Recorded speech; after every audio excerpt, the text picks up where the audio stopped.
Loch Ness, Escocia. Hubo un ruido extraño. Mis perros se volvieron locos. Cuando miré hacia abajo, había algo en la fotografía. Vi al monstruo a las 10:10 el 26 de mayo de 2007. El lago Ness es un cúmulo de contradicciones. Tiene 37 kilómetros de largo, alcanza los 230 metros de profundidad en su punto más bajo y alberga más agua dulce que todos los lagos de Inglaterra y Gales juntos. Se asienta en una herida de la tierra, la falla del Gran Glen, una cicatriz tectónica de 100 kilómetros que se ha deslizado, desplazado y ha susurrado actividad sísmica a través de las tierras altas durante cientos de millones de años. Esas cifras importan. La profundidad, el volumen, el tinte de sus aguas ricas en turba y la oscuridad perpetua por debajo de aproximadamente 100 metros crean condiciones casi únicas en las aguas dulces británicas. Frío, alta presión y una visibilidad casi nula. Es precisamente el tipo de lugar donde algo podría habitar y no ser visto nunca con claridad.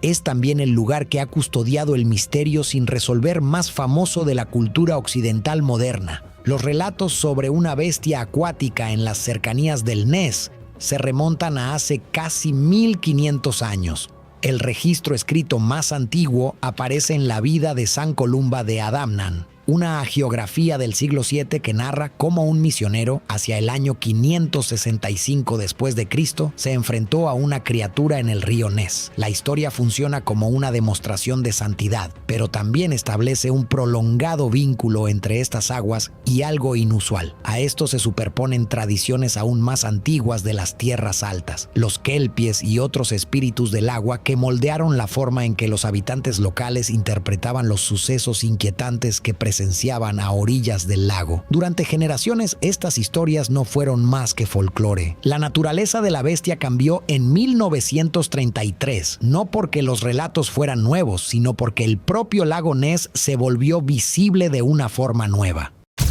La carretera A82 a lo largo de la orilla norte abrió el acceso en 1933. Por primera vez, los viajeros ocasionales podían recorrer el lago en toda su extensión y observar sus aguas oscuras. El 14 de abril de 1933, Aldi y John Mackay se encontraban entre esos conductores. Reportaron un animal enorme revolviéndose y sumergiéndose en el lago, una perturbación que duró cerca de 1 minuto. Alex Campbell, un guardapesca que colaboraba con el Inverness Courier, publicó su testimonio el 2 de mayo de 1933 y la palabra monstruo apareció impresa. En cuestión de semanas, los avistamientos se multiplicaron y nació un fenómeno moderno. Una imagen consolidaría la idea hasta convertirla en iconografía. El 21 de abril de 1934, una fotografía atribuida a un cirujano de Londres circuló en el Daily Mail. Un cuello largo, una cabeza pequeña y una silueta rompiendo la superficie. La fotografía del cirujano se convirtió en el retrato definitivo de Nessie durante décadas. Luego, en 1994, la fotografía fue expuesta como un fraude. Christian Sperling confesó que la imagen se había montado con un submarino de juguete y un cuello esculpido, parte de un plan de venganza ideado por Marmaduke Wetherell tras un vergonzoso escándalo periodístico que involucró huellas falsas.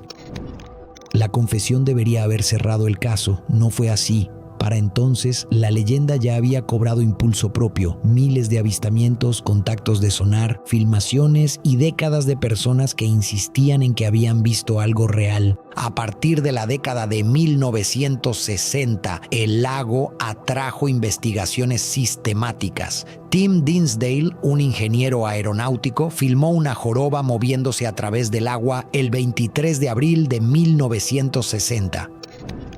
El metraje fue examinado por analistas de imágenes de la Guerra Fría y calificado como probablemente animado. La Oficina de Investigación del Lago Ness mantuvo vigilancias continuas desde la orilla entre 1962 y 1972, atendida por voluntarios que registraron repetidos avistamientos inexplicables. Robert Rines introdujo el sonar y la fotografía submarina en la década de 1970. Su fotografía de la aleta de 1972, mejorada mediante técnicas informáticas pioneras, parecía mostrar un apéndice en forma de diamante, una imagen que algunos interpretaron como la aleta de un plesiosaurio y otros descartaron como un artefacto del procesamiento. La operación DeepScan, en octubre de 1987, desplegó 24 embarcaciones en un barrido de sonar coordinado y registró 3 contactos grandes e inexplicables a gran profundidad bajo la superficie. La BBC lanzó su propio barrido de sonar a gran escala en 2003 utilizando 600 haces. Ese estudio no reportó ningún animal desconocido de gran tamaño. Cada investigación produjo piezas que podían interpretarse como evidencia y piezas que no. Todas estas técnicas, cámaras, sonar, testigos oculares, se enfrentan a los mismos problemas en el lago Ness. El agua es oscura por los taninos de la turba. La visibilidad cae a apenas unos metros en zonas poco profundas y se aproxima a cero por debajo de los 100 metros, mientras que las paredes escarpadas del lago y la estratificación térmica complican las lecturas acústicas. Una criatura podría existir y permanecer prácticamente invisible ante las búsquedas convencionales, o la percepción humana podría aportar patrones donde no los hay. En 2018, el profesor Neil Gemmel de la Universidad de Otago intentó un enfoque que dejaba de lado la vista y el sonido para plantearle al agua misma una pregunta diferente. Su equipo recolectó 250 muestras de agua en diversos puntos del lago, en la superficie, a media profundidad y cerca del fondo, y aplicó técnicas de ADN ambiental. El ADN son restos genéticos, células de la piel, mucosidad o heces que los organismos desprenden constantemente en su entorno. Al secuenciarlos, es posible obtener una lista de quién ha estado en esas aguas, sin importar si fueron vistos o no. Los resultados, anunciados en septiembre de 2019, fueron directos en sus implicaciones. El estudio no halló evidencia de grandes reptiles ni de reptiles marinos desconocidos, nada de ADN de plesiosaurio. Tampoco se detectó ADN de grandes mamíferos desconocidos ni de esturiones, otro candidato hipotético. Lo que las muestras sí revelaron fue abundante material genético de la anguila europea, Anguilla anguilla. El ADN de anguila apareció por todo el lago en cada profundidad muestreada, en concentraciones más altas de lo que los investigadores esperaban. Gemmel fue cauteloso con las conclusiones. El ADN ambiental no demuestra el tamaño ni el comportamiento de un animal específico. Solo prueba que una especie está presente y desprende material genético. Los datos no revelaron ningún linaje desconocido que pudiera encajar con la imagen de un cuello largo. Lo que sí mostraron fue un lago repleto de anguilas. Ese resultado no resuelve por sí solo los relatos de los testigos presenciales, pero redefine las posibilidades de una manera que ninguna investigación previa había logrado. Aquello que genera tantos encuentros creíbles pero ambiguos es muy probablemente una manifestación inusual de la biología conocida y no una especie por descubrir. La hipótesis de la anguila no es nueva. Las anguilas migran desde el mar de los sargazos como angulas, se adentran en ríos y lagos y pueden pasar años, incluso décadas, en agua dulce antes de regresar para desovar. En condiciones normales, la anguila europea crece hasta alcanzar 1 metro, aunque ejemplares excepcionales llegan a medir 1,5 metros o casi 2 metros. Pero el lago Ness no es un sitio común. Su profundidad ofrece refugio contra la depredación, la oscuridad teñida por la turba oculta las formas y las abundantes poblaciones de peces proveen calorías. Las anguilas son longevas en ciertos entornos. Se dice que una anguila sueca de pozo llamada Ole vivió más de 150 años. Si las anguilas del lago Ness viven mucho tiempo y crecen lentamente, la posibilidad de que existan individuos inusualmente grandes se vuelve menos fantasiosa. Sigue siendo hipotética, pero es lo bastante plausible como para merecer consideración. Los esfuerzos de campo recientes han incorporado técnicas acústicas y térmicas a los hallazgos genéticos. En agosto de 2023, la expedición Quest desplegó drones de imágenes térmicas e hidrófonos y registró perturbaciones inusuales en la superficie y sonidos submarinos. Las grabaciones de hidrófonos de 2024 añadieron chasquidos, estruendos y pulsos de baja frecuencia a un archivo acústico en constante crecimiento. Ninguno de estos sonidos coincide inequívocamente con una firma biológica conocida. Podrían ser biológicos, geológicos o ambos. El lago descansa sobre la falla de Great Glen. Los microsismos a lo largo de esa estructura, las corrientes térmicas, los respiraderos del lecho marino y los fenómenos de Seiche que generan ondas internas pueden crear efectos acústicos y superficiales que resultarían extraños para un observador cerca del agua.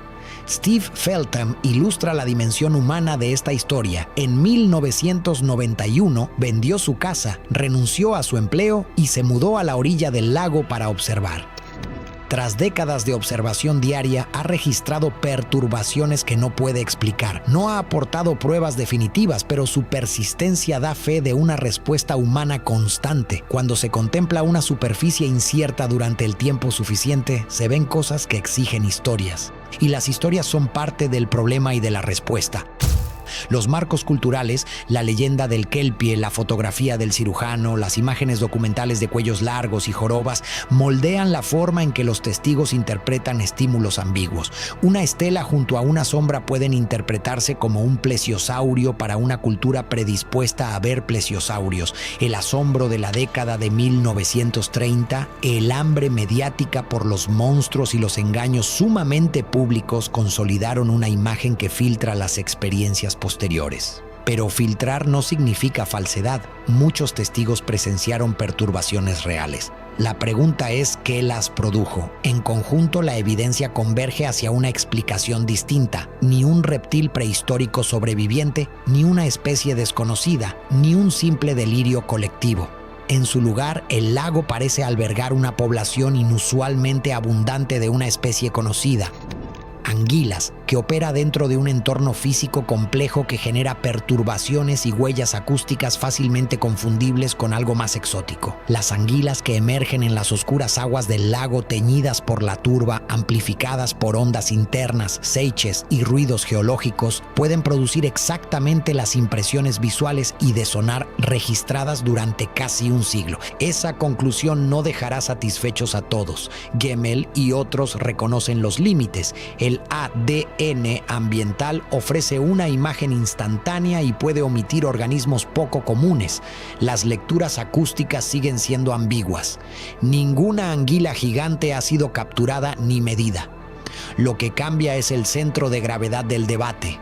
La única investigación que preguntó, literalmente, ¿qué hay en el agua?, devolvió una respuesta mucho más humilde que el mito del plesiosaurio, pero mucho más coherente con la totalidad de la evidencia recolectada durante décadas. De modo que el monstruo del lago Ness sigue siendo real, en el sentido de que algo en el agua hizo que las personas vieran y reportaran cosas durante generaciones. Pero lo que es real es probablemente menos monstruoso y más biológico.